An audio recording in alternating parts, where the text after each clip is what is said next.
நானோ நீயோ கர்ப்பப்பையில் இருக்கும்போது நாம் போகிற பாதைகளும் சாகப் போகிற இடமும் நேரமும் நம் மண்டை ஓட்டுக்குள் திணிக்கப்படுகின்றன. நாம் எங்கே போனாலும் எப்படி வாழ்ந்தாலும் அது இறைவன் விதித்ததே. மனதின் சிந்தனை போக்கு எப்படி வேண்டுமானாலும் போகலாம்.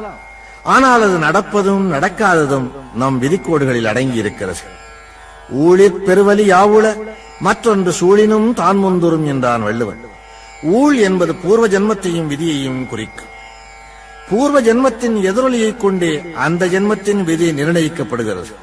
அதனை ஊழ்வினை உறுத்து வந்தூட்டும் என்றான் இளங்கோ.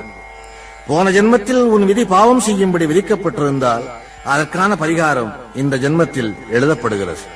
ஆகவே விதியின் கோடுகள் தாம் நம்மை ஆட்சி செய்கின்றன என்பது இந்துக்களின் அசைக்க முடியாத நம்பிக்கை. நாம் எண்ணியது நடந்தாலும் நடக்காவிட்டாலும், எண்ணாதது நடந்தாலும் யாவும்